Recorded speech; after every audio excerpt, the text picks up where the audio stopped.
Xianxia is a genre exclusive to China, and it's ranging from ancient China mythology. To be more specific, Xianxia can be divided into two characters. One is called Xian, which refers to a person or similar entity having a long life or being immortal. The other is Xia, which literally means martial heroes. These regular humans usually can achieve supernatural fighting ability through Chinese martial arts training and internal energy cultivation. In the Xianxia world, the more supernatural power you get from cultivation practice, the longer lifespan you can extend, and ultimately, you may become immortal. In Chinese TV series, people in the Xianxia world usually wear ancient costumes and can use their superpower to fight against the demons and evils. You can always see a burst of light from their palms, and those lights are their weapons to fight. Well, that always reminds me of the mystic arts Doctor Strange learned from the Ancient One. Can't say if they grabbed their inspirations from the Xianxia genre.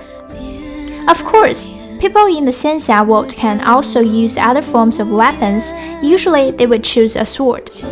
As the sword is often used in the wuxia world, Xianxia is just like a higher level of fantasy of wuxia world. No wonder they inherit the fighting style from wuxia. In the Xianxia world, cultivators can stand on a sword and control the sword to fly freely in the air. Some god or deity can levitate in the air. They can also change the weather with a wave or use magic to conjure things that didn't exist in the first place.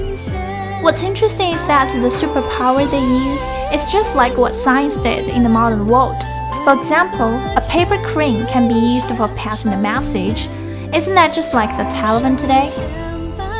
And today, I would like to recommend 3 top Chinese Xianxia dramas based on scores showed on Douban, also known as the Chinese Reddit. Some people may also think it as Chinese IMDb or Rotten Tomatoes, as you can always find a relatively unbiased rating of Chinese dramas, films, or books here. The most memorable and the OG of Xianxia C-drama goes to Chinese Paladin 1, released in 2005. Which was adapted from the Chinese action role-playing game of the same name. It's the first drama that introduces the Xianxia concept to people on TV. Although 16 years have passed since it first aired, it's still a fan favorite among C-drama viewers.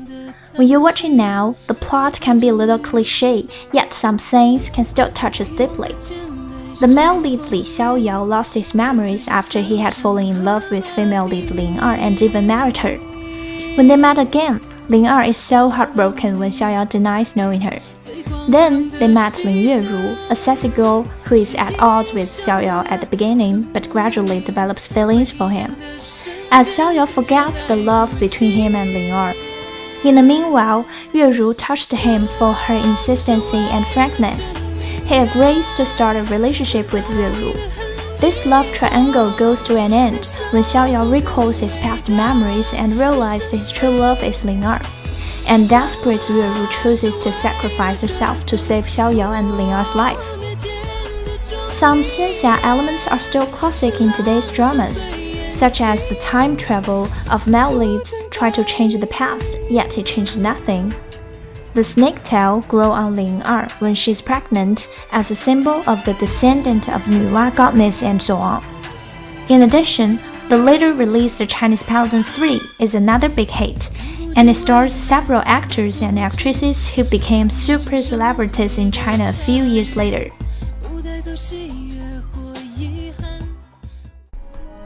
In recent years, the top 1 ranking Xianxia C-drama is Love and Destiny.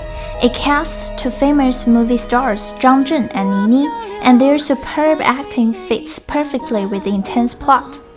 The role of Jiu Chen was just made for Zhang Zhen. His sculpted bone structure and fierce expression showed in the first scene exudes the aura of a stoic, mature, and powerful god of war.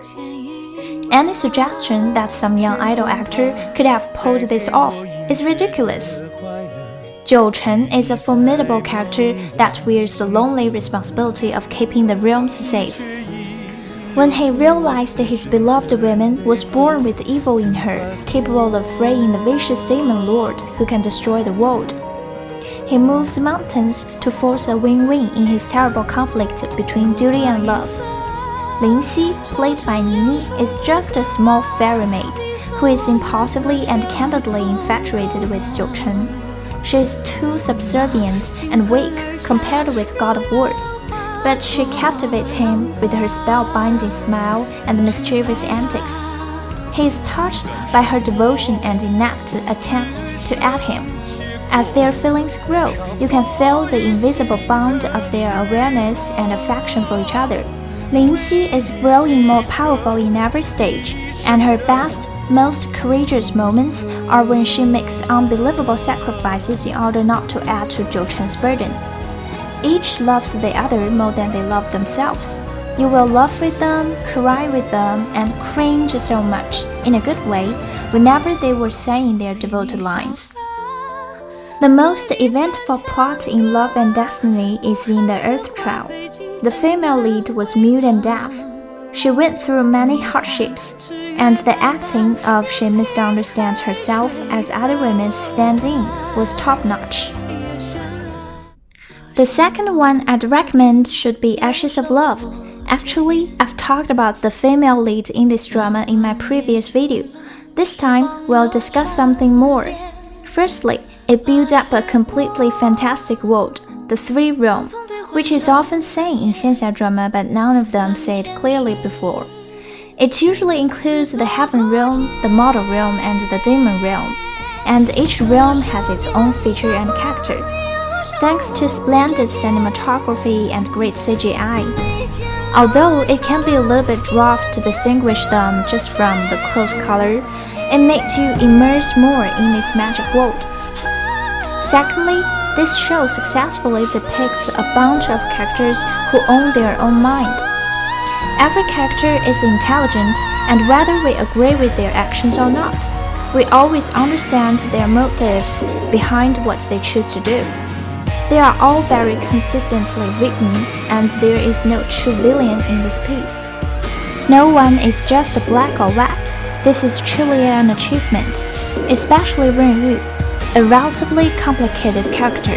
I agree with the comment that said he is very self-serving character. He cared about me, would do anything to save her. He was obsessed with her and always wanted her around, but he didn't care about her happiness, her feelings, or how his choice would affect her. In fact, he never, not even once, put an interest or desire above his own. Luo Yunxi did a great job in portraying Ren Yu, and a lot of watchers fell for him because of this drama. Anyway, in the Xianxia genre, the true love is always deep and firm. The male lead is willing to fight against the whole world to be with the female lead. That's the beauty of love in our mind. Although it can't be seen in real life, when we watch it, we've already experienced it once. Maybe that's the charm of Xianxia drama. Besides, there are other Xianxia drama that focuses more on the growth of the protagonists from weak nobody to a superhero to save the world, quite like Marvel movies. We may talk about them next time. That's all about today's video. Thanks for watching. 萧炎